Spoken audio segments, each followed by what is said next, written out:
Welcome to Make Me Data Literate, the podcast that makes data intelligible from the Australian Data Science Education Institute. We're on a mission to make the whole world data literate. I'm your host, Dr. Linda McIver, and every week I'll interview someone with a wild and wonderful relationship to data. Let's see what we can find out. Welcome to another episode of Make Me Data Literate. This one's a little bit different in that we don't have a single guest answering the same old questions. This time I want to look at the issue of the COVID data that we're not collecting and what impact that has on how we understand what's currently going on. And I've been concerned about this for some time as a data nerd, but I hadn't heard anyone publicly comment on it until Richard Dennis was speaking on a panel in January and was like, well, we don't know what's happening with COVID because we're not collecting the numbers. I was like, finally, somebody's actually put a voice to it. And from that, the idea for this podcast was born. So I'm very grateful to have Dr. Richard Dennis, the Executive Director of the Australia Institute, and Professor Margaret Hellard, Deputy Director of the Burnet Institute and epidemiologist. Thank you both for coming. This is awesome. Thank you. Pleasure to be here. So I want to start with you, Richard. The World Health Organization has declared the COVID-19 emergency over, but the rest of the message that the pandemic is very much ongoing seems to have been lost. Why do you think governments are so keen to pretend that COVID is over? Because it's easy to, and because in Australia, I can only speak to the Australian politics. I think, for the current federal government, everyone remembers that the previous Liberal government made a mess of it towards the end. They coped with the beginning of it quite well from an economic point of view. There was a lot of stimulus. They closed the borders. There were lockdowns. They took the scientific advice. And then by the end, the disaster with, it took too long to roll out the vaccines. And then there was the debacle with the rapid antigen tests. So, to the extent that the public think about it, they remember that the Liberals made a mess of it. So for Labor now, if Labor were to set any targets for anything, place pressure on anyone to do anything, then if they miss the targets, they'd fail too. Or if they suggest people do something unpopular, they'd get attacked too. So unfortunately, everyone likes bipartisan consensus. Everyone likes it when the political parties agree. The real danger when the major political parties agree in Australia is that important issues become invisible. And that's the case, with a wide range of things. Why don't we ban junk food advertising? Neither party want to talk about it. So unfortunately, we've got bipartisan consensus that maybe we don't really want to emphasize this problem anymore. So then you get this disconnect between what's politically convenient and what the science says we need to do. And, measuring obviously is part of that. How many people have got COVID today? Don't know. How's the air quality at my kid's school? Don't know. What's happening? We don't know. And because there's no numbers to respond to, there's no pressure. So the lack of data and the political consensus that we can ignore it are not accidental. They are fully integrated. I would really like to head the desk at this point. It's very frustrating to me. I like data and I like to know what's going on, and I'm have a science background and I want all the information so that I can make informed decisions. It feels like we're missing it. Margaret, do you have anything you wanted to add to that? Yeah, I think you sort of alluded to the word that they're sort of wanting to pretend it's not. I just think I agree. It's not like we're saying, and I don't even think governments are saying it's over or not over. They're just not talking about it. And if you don't talk about it, you don't give oxygen to it. So I agree with Richard's point there, absolutely. Also, I think even whilst we had community concern about COVID, we've not actually had a COVID plan in our country. And it's something that I've often asked for when we were doing the modelling for a long time. So early on, there was a brief period where we had a plan. But if somebody said, and I would ask this question because I'm a very simple girl, so I have to ask simple questions. If you want me to model something, what am I modeling it for? Like, what's the outcome measure that we're trying to, what are the guardrails that we're trying to stay between? Are we wanting to ensure deaths stay below a certain number? Are we wanting to ensure hospitalisation so we don't overwhelm our hospital system? Even if you don't want to count total numbers, are we wanting to talk about economic impact of COVID and its sequelae, both sequelae like long COVID, but also unintended consequences of public health actions that seriously impact on people. What are the things you're wanting to measure or to know about as this is a critical point where we will act or not? And to be perfectly honest, that's not been there almost forever, which means that sort of you don't even know what you sort of probably need to measure most accurately, because to me, you measure stuff. You when you're trying to get data and say, what am I going to measure? You're measuring it for a reason. Otherwise, it's just measuring. And as I say to people, we all learned to count. Most of us learned to count to 10 and learned to count quite early on. So really, when you're going to measure something, you actually say, what do you want me to measure it for? Because that makes a difference to what I measure and how I measure and when I measure and what I measure, because then I will be able to help you with your decision making. But really, because we've got no target at all as to what is a good or a bad outcome over the next couple of years due to COVID, and I mean by both that, the disease, but also the impact of any measure that you want to put on, it's a really interesting thing to observe that it doesn't really matter. And as Richard said, we're currently kind of just wandering along. At the height of the lockdowns, before we had vaccines and before we really understood the ongoing implications of COVID to the extent that we understand them now, reporting a positive test was mandatory, and we had a lot of PCR testing and everything. So there were fairly high testing rates, but the numbers we had were still not the numbers of COVID in the community. They were the numbers of positive cases reported, which is, we hope was close, but not necessarily the same. How helpful do you think that data was for managing the outbreaks, and how wide was the gap between the data we had and the reality of the situation? So early on, and so if, during 2020, once we got tests, and 20, because you might remember there was a period when we actually didn't have any tests, so very many. And so during 2020, second half of 2020, 2021, probably pretty good in terms of were the proportion of tests being done, the proportion of tests that were positive, and the proportion of tests that were being reported as positive, reflecting what was going on. Probably pretty good. Once we began to do vaccines, it meant that we probably had more asymptomatic infection, which would make it then that somebody quite reasonably might not test because they just didn't recognize that. So you've always had that component of it. But even during, say, the Delta outbreak, we were pretty confident we were reasonably close and we had a clear idea.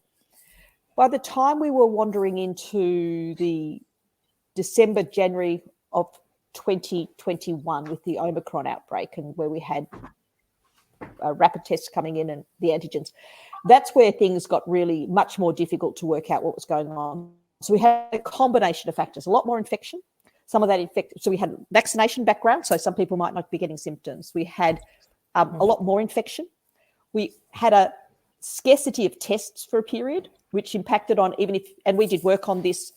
I was involved in modelling of COVID, but also we're following a cohort of people, the Optimise study, where I was asking people what was going on. So every month they would tell us what was going on. And we know we did what we called a snapshot survey to say we wanted, we know what you did last summer, where we could see people were trying to get tests and struggling to get tests, because we did both quantitative and qualitative work there. So it's probably in the beginning of that 2022, coming off the Omicron, where we began to really have much less of an idea of how much the case numbers were being, how much the reporting of cases were the truth. And if you said to me now, do we know what the truth is? We certainly do not know what we would call the truth. We have guesstimates and estimates of how unders we are in terms of what gets reported to what's the truth.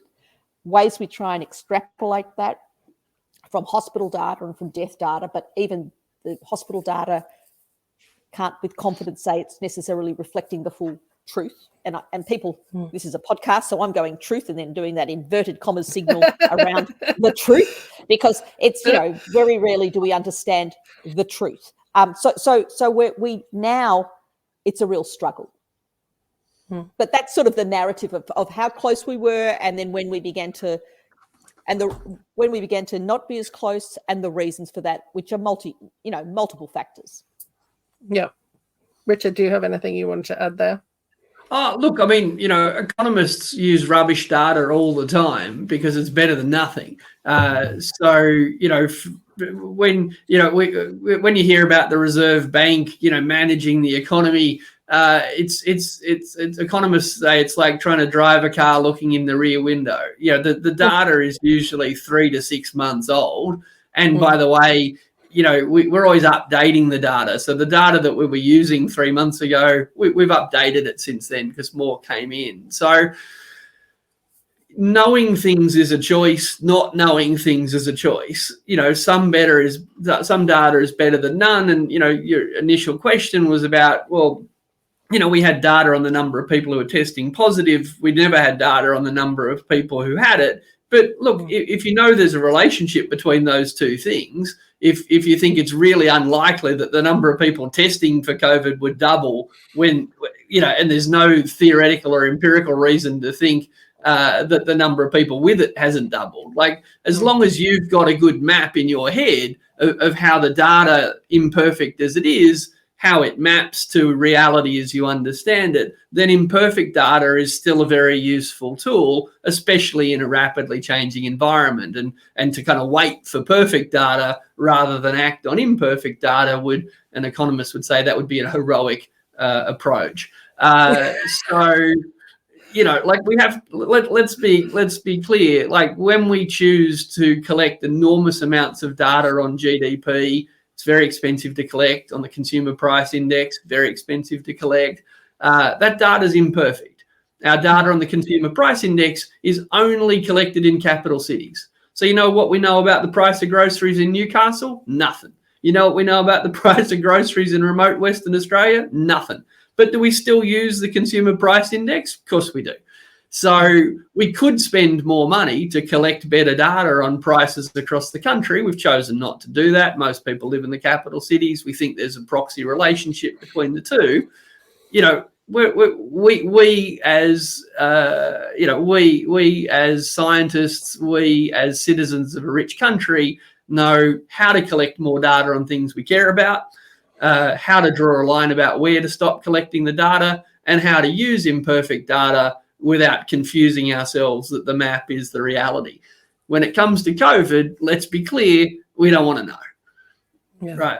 We don't want to know. And we could be running, as they were during the UK, maybe still are, I don't know, during their crisis. You can run big samples out there. Right now, we could be out there paying $10 to sample people on the street, right? Mm-hmm. We could do anything we want. What are we choosing to do? Nothing. There are, rather than the UK, which, to be perfectly honest, we should say a big thanks, a shout out to the UK for collecting amazing data at the beginning of their pandemic, which was used all around the world. And that's the other thing, is that data was used. We were all using that UK data, but it was wickedly expensive as to how much it was costing them every day to collect that data. When I asked for that amount of money, because I'm not sure that, so I'm not going to say the exact amount, but I'm just going to give it a comparison. So the daily cost of that UK data collection, I would have been, I asked one of our governments if I could have something like that over a sort of a 6-month period, and I couldn't get it. So that's, Richard's right. It's a matter of what you're prepared to spend, but also I do think we, as I said, there's no point in, we look at data, and there is data that we can extrapolate from, and we continue to do modelling. But if somebody said to me, what does the government want to do with that data? Governments stopped probably wanting to do a lot with that data for a while now. And that's the question, that's the issue. It's people, and the websites like around the world that were collecting data have all, where you'd go and have a look at what was going on. A lot of them are now, they don't get the funding that they got from the universities or the governments to do it, because there's been a decision that that's just not of as greater importance anymore. And part of that is if you are not going to act on data, as governments are choosing not to, then don't collect it, because it is wasting money to pay me to collect data if you don't want to act on it. Now, we could have then that discussion of, well, don't you want to act on it, and why? But as I said, that discussion hasn't happened, in my view, since I remember doing a model. I'll be really clear about it. I remember doing a model and all sorts of people said rude things about the quality of my models, my team, in May of 2021, where we were showing what would happen when we got vaccinated and the level of vaccines and some assumptions around that. And then we said that if you just let it run, this would be what happened. And if you public health measures, and people looked at it and said, that's just, I can remember it was like, no, have a look at this model. This is really important. What it means is that if we want to keep some level of control of this pandemic, even following vaccines, you will need to have, and I'm not talking lockdowns, but some moderate public health measures. And we got knocked around for that piece of work. I'm giving a talk tonight to some public health registrars about work we did, and I was looking at that model and the predictions of that model. We were spot on. Like, I feel like going, and nobody cares now, and it's like, oh, we were right, we were wrong. But what I'm saying is we were spot on. And I look at it and I think, but people weren't interested in knowing that, because in May of 2021, we were interested in vaccines being rolled out to stop lockdowns and to stop having to worry and talk about this anymore. Yeah. And the government narrative was that even though the Doherty put out a model where it talked about what needs to happen, they also said to keep some level of control and to stop certain things happening, you would need to maintain some public health measures, some surveillance measures, and these things. That never got imparted in a clear way by the government speaking of that, or many people speaking about that model. And yet it said exactly the same thing. All of the models said exactly the same thing. But most people got to a stage, and this is where government is pushed by community and community is pushed by government, and a lack of information, as Richard said, is people just don't want to talk about that at the moment, because the thought of some of those public health measures, in my view, not even all the time, but as we're going into a wave, so that we can stop quite so many cases, so we can stop quite so many deaths, is something that most people don't want to have a discussion about. Yeah, I get very frustrated as someone who's at high risk and has already had long COVID. The lack of discussion about masking and air filtration, which seem like very simple and low invasive. We're not, as you say, we're not talking lockdowns. We're talking about air quality and simple measures that can be taken to keep people safer. And it's we're just not talking about them at all. It's a really interesting kind of question. And I look at certain other things that we do in response to issues. So nobody says that a seatbelt stops a car crash, but it reduces the impact of a car crash. Nobody says airbags stop a car crash. Nobody says improving the camber of your roads stop a car crash. Nobody says this. All of these components, each brought in thoughtfully, carefully, some external, some behavioural, reduce the likelihood of a bad outcome following a car crash, or reduce the likelihood of the car crashing.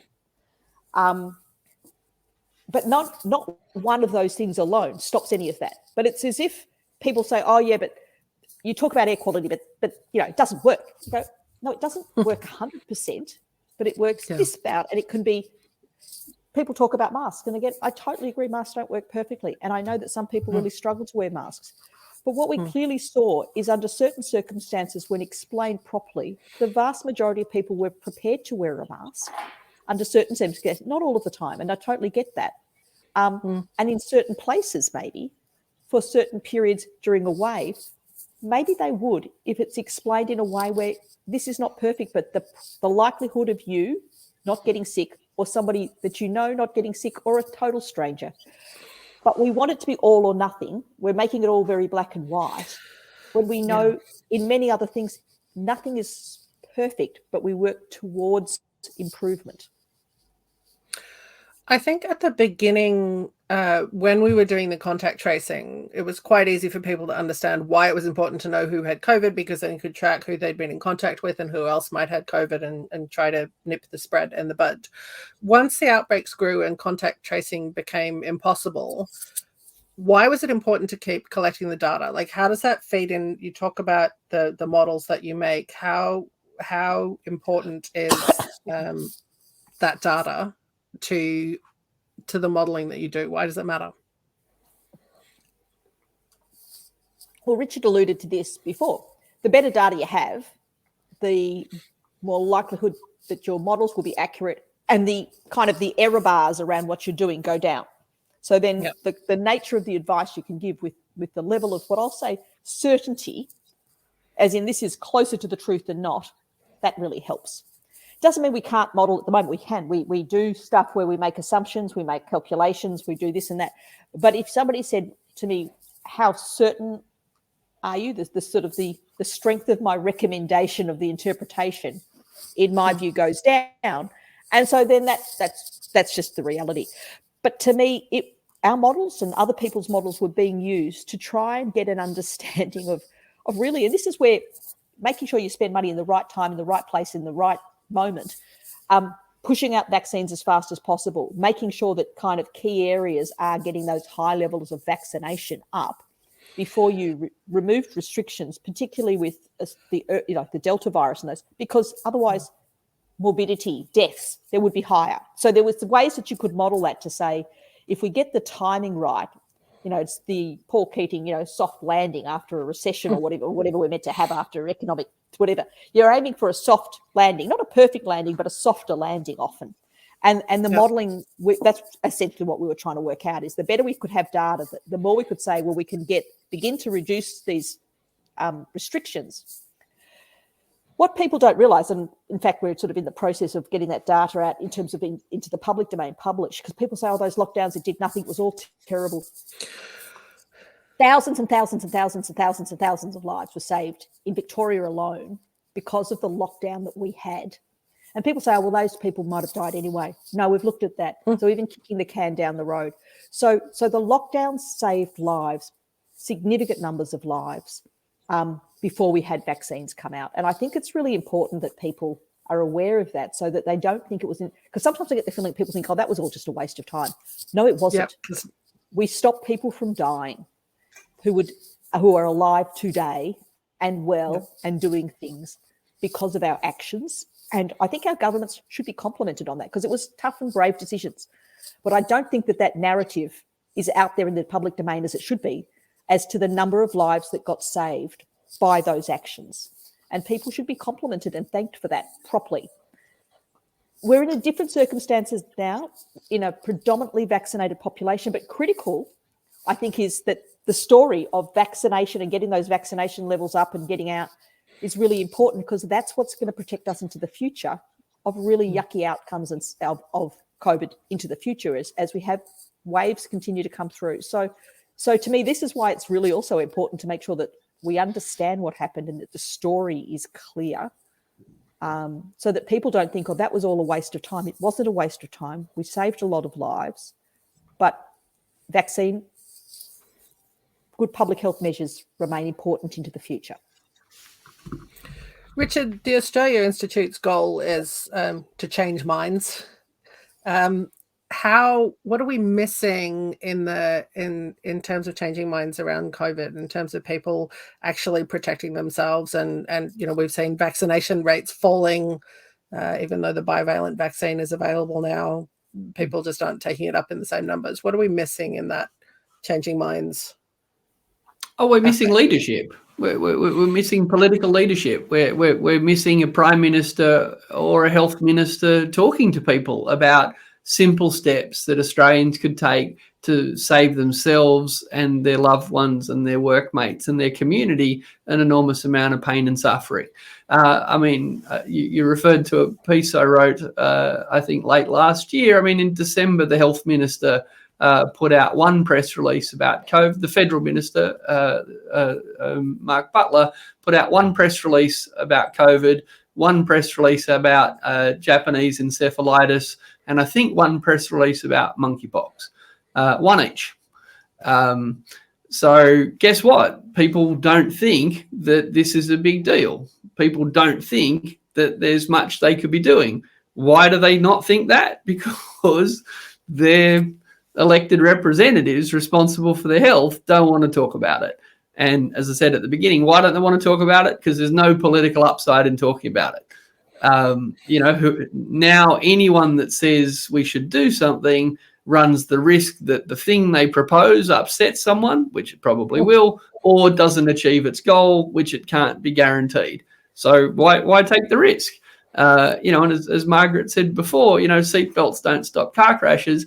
Yeah, but don't forget, Margaret, how hard the car industry fought against making seatbelts compulsory. Don't forget how hard the car industry fought against, not just once they were installed, they didn't want them to be worn compulsorily, because they don't want people thinking about safety when they're thinking about cars. They want people thinking about prestige and being attractive to the opposite sex and buying freedom. And they're in the job of making money from selling fancy cars. And if people were thinking about safety when they were buying a car, then they wouldn't be thinking about, flashy extras. And the car company didn't want to say, do you want an optional seatbelt with that? They wanted to say, do you want, I don't know, a spoiler on the back or something? So let's be clear, capitalism is really good at getting us to focus on some problems, and people that sell stuff to make profit are really good at saying, don't worry about the downsides here. So, the retail industry, the entertainment industry, there's a whole bunch of people who don't want people wearing masks in the theatre because it makes some other people wonder, should I be at the theatre? Right, so our debate has radically changed. When we were in the middle of COVID, I'll sound like an economist here. Rational people were hoping that other people would wear masks because other people might make them sick, and even if I wasn't sure that the masks would protect me, I knew that I didn't want the hospital system to be overwhelmed in case I needed it. So back when I was worried about my health before I was vaccinated, and back before I was worried, when I was worried that the health system might be overwhelmed, I wanted other people to behave in a way that made sense. Now that I think I won't get sick because I'm vaccinated, or, it's not that bad, we've all had it. Now that I'm not so worried about me, and I'm not worried that my health system won't be there when I need it, what do I care how everyone else behaves? What we're seeing, though, is a lot of businesses having to curtail their activities because of staff shortages. I know the education system, schools just can't get casual relief teachers, and they're constantly having teachers off sick and students off sick. And the impact, there must be an economic impact to being blasé about COVID that surely overwhelms the impact of actually tackling it. Yeah, you're right. We do need to increase migration rates to address the skills shortage. Yep. We don't even link the two. Just don't even link the two. Right? We talk about skills shortages, and we don't talk about the number of people off work with COVID or long COVID. There's no data. So why connect them? Imagine if I had weekly data on the number of people who were off work with COVID this week. What I could quickly do is say, well, hang on, that looks like about half our current skilled migrant intake this year. So if the reason that we need to bring in so many people to Australia is to fill a skills shortage, look, it seems that half that skills shortage at least seems to be caused by COVID. But boy, that might require data. And it also requires, as Richard just said, a little bit of winners and losers. And it's not political necessarily to like to have the idea of winners and losers. So like you said, if I wear to the movies a mask because we're being asked to, which would make sense coming into a wave, if that meant that the picture theatres weren't full, they would say, well, they're the losers, and that somebody else is the winners here. so it's that sort of nature of winners and losers and compensation for losers at certain stages, where early on in the pandemic, we did sort of acknowledge that. But very quickly we, because of economics and I presume various things, and I'm not an economist, so I don't fully understand these things. Somebody, I have always assumed, went and did a model that I never saw, because I always felt that a narrative changed around the benefit of interventions to support people whilst we managed things at sort of key times. I assumed that the model showed that there was no benefit, because we went from having a situation where we're going, how do we balance this a bit, to going not so fast anymore. And I always assumed that there was some work done, which might not be in the public domain, that simply said there is no economic benefit at all to doing anything. But Richard's, people can't see this. I can actually see Richard. He's shaking his head going, no, Margaret, you're being way too logical here. No, Margaret, as someone who's I'm a long-term escapee from academia, but my actual academic expertise is in macroeconomic modelling, and I assure you that anyone who pretended to undertake the modelling exercise you just described would be completely, choosing my words here, making shit up. And not confident that no such exercise could be done, even more confident that no exercise was done. I think it's complete political calculus based on the temper of the times. And, politics is a two-player game, hopefully 3-4-player game. I think, diversity in Parliament's a good... we talk about two parties, but, we have the Greens, we have Teals, we have the National Party. Diversity is a good thing. But the dominant players spend as much time thinking about what the other one is going to do as what they should do.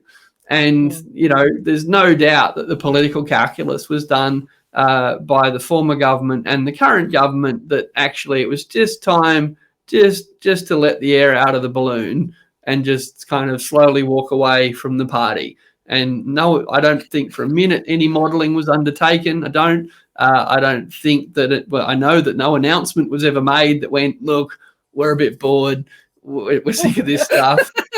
We noticed when state premiers stopped doing their daily updates, right? There were pieces that were really obvious, so some steps away from the party were more visible than others, but neither the government nor the opposition, state or federal now, wants to be the fun busters saying, we assumed all along that people would continue to do those simple control measures that Margaret was talking about before. There is a role for masks, there is a role for social distancing. Going to theatres in the middle of a spike is a really risky thing, not just for you, but your whole community. Neither the Labor nor Liberal Party, state or federal, want to be the one to point that out. And that's and having data would just embarrass them.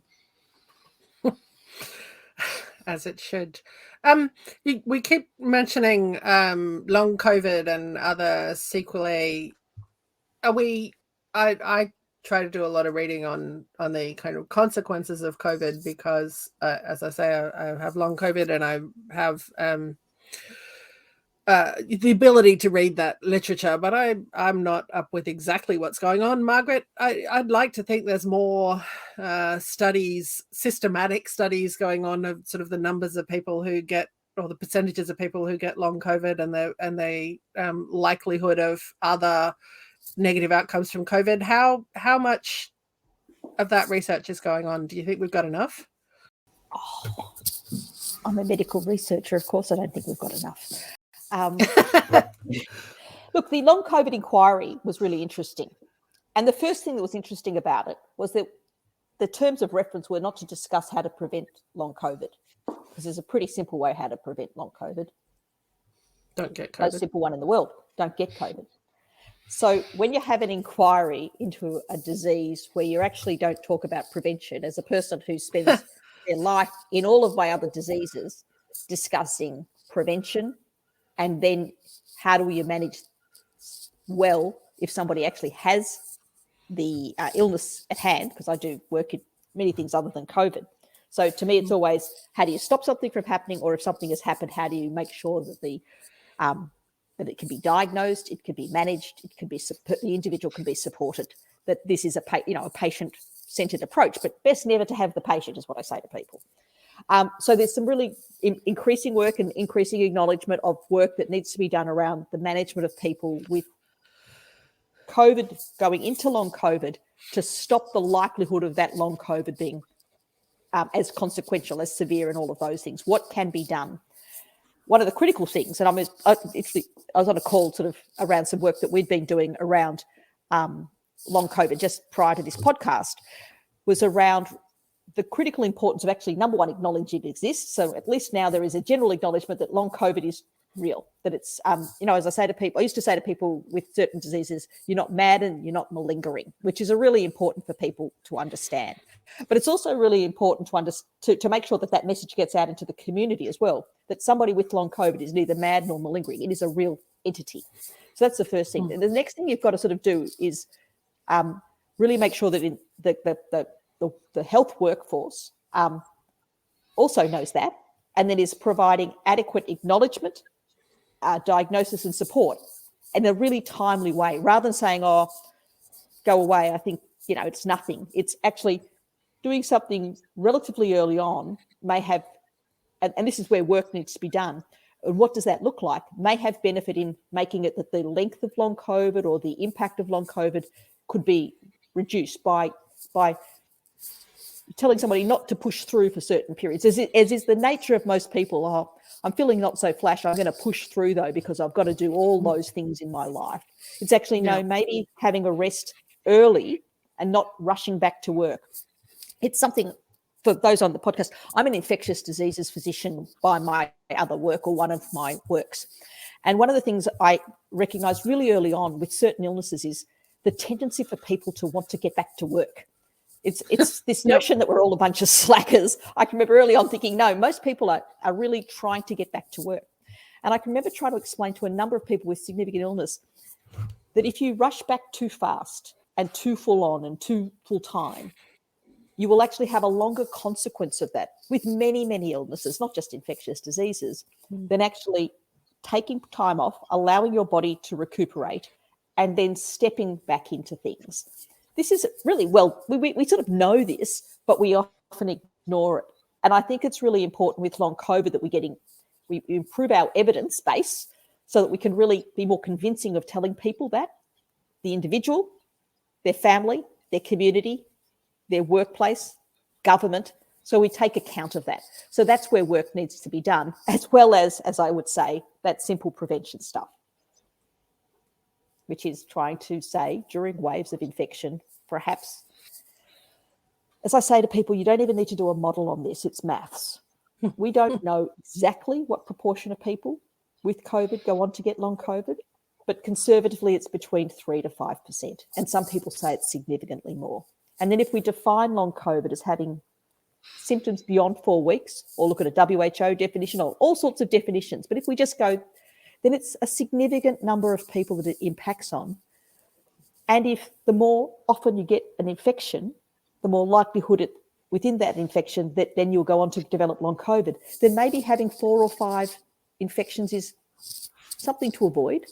And they're the kind of pieces of work that we need to really understand what's going on, because this notion of, oh, I'll just get infected every year, maybe is not such a good thing. Or maybe it doesn't matter. That question needs to be properly answered.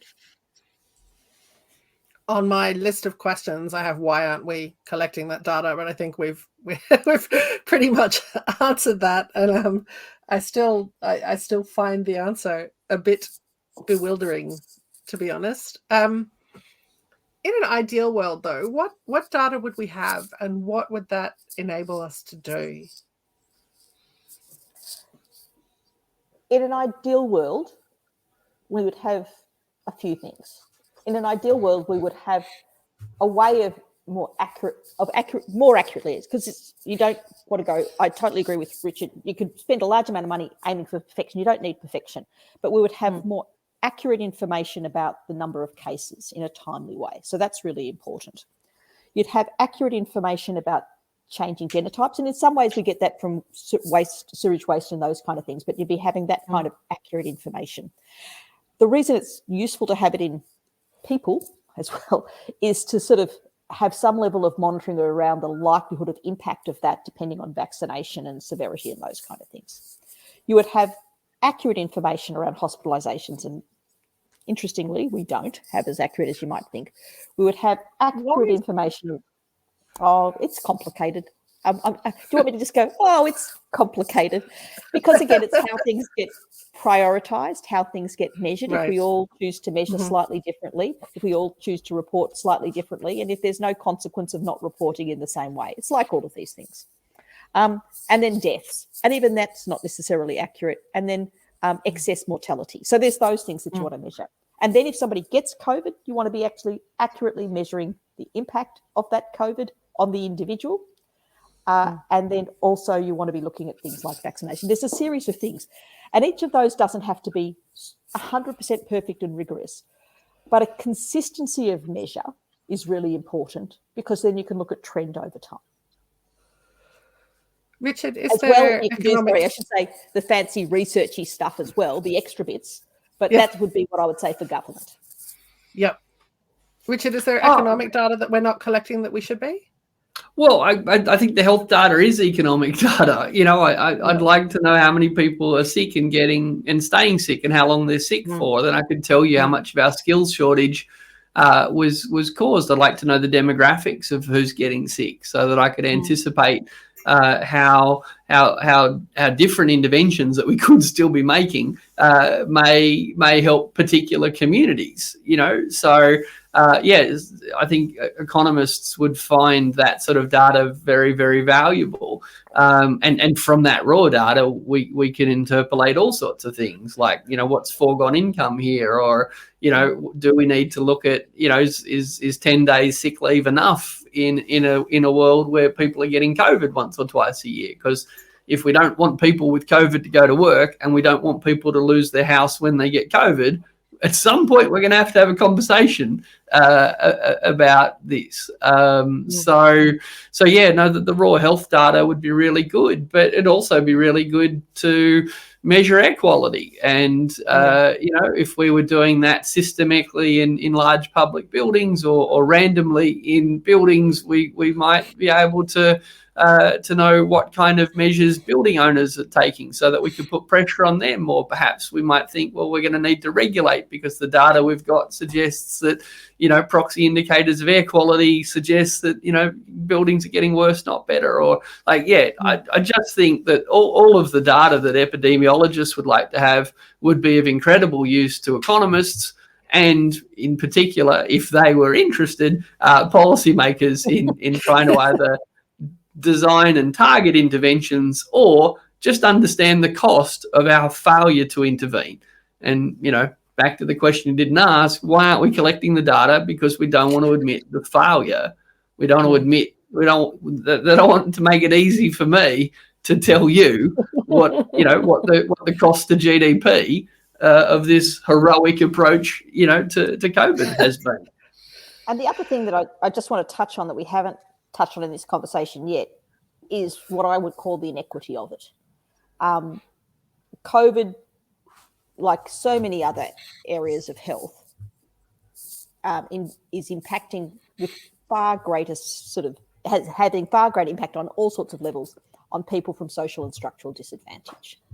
And that's also, to me, often in the areas where I do work prior to COVID, I've always assumed that one of the things is that we can pop that group of people over in the corner because we really, it's complicated and it's a whole of systems approach. And there's many, many things that we need to do as a community and conversations that we need to have as communities around our support, our efforts to reduce inequity. And COVID is totally, again, impacting on us, having greater impact on us as a group of people already at considerable social and structural disadvantage. And to me, my work over the years has suggested, again, it's one of those things that governments, people, us all, because we're part of communities, struggle to really deal with well. Is there anything else either of you wants to add that we haven't touched on or that you think is important here?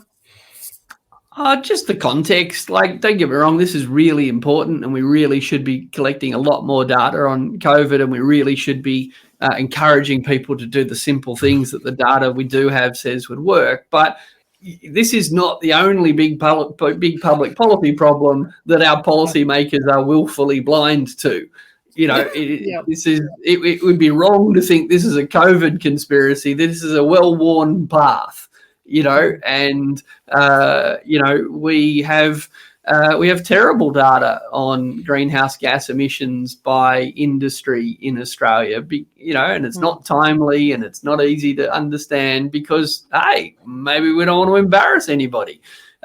You know, we have terrible data on lots of big problems, and we have really, really good data on some things that powerful groups are really interested in. So, you know, unfortunately, the map of what we have data on is as interesting as the maps within data. And a lot of people think that these things are all accidents. I suggest that I have a very simple predictive model for what we've got good data on. It's groups that were powerful 10 years ago, because there's a long lag on data. So we have incredible data on sheep in Australia because since Federation, sheep were really important, and it's hard to stop collecting the sheep data. And we don't have good data on COVID because we don't want to. The thing I just want to bring up, because we've talked a lot about data and these kind of things, but it's at the end of the day, we are talking about people as well. And it's just super important to go that people are at the center of this, and people in their communities at the center of this. And one of the things that I think we did really poorly all the way through and continue to do really poorly is speak to people about really what their wants, needs, and their communities' wants and needs are. And I think it gets back to some of the stuff that Richard's been talking about, of whether we really want to, whether we, as in the broader community or governments, want to know all of that. But it's just really important to keep people and community at the center of it, so that when we're collecting data, we are actually collecting data that addresses the critical issues and needs of those communities, as opposed to what, say, somebody like me as a researcher might think is critical. It's actually making sure we go back and ask communities, how is this truly impacting on you as an individual or community, and keep sort of, as we go forward, that at the center of our thinking. I think that's a perfect place to wrap it up. Thank you both so much. It's been a while in the making, this episode, and it's just been such a privilege to hear you both speak and to raise these issues. I'm really grateful. Great. Thank you. Thank you. Thanks for listening to Make Me Data Literate. You can support the work of the Australian Data Science Education Institute at givenow.com.au/ADSEI. Tune in next time for more conversations with amazing data experts.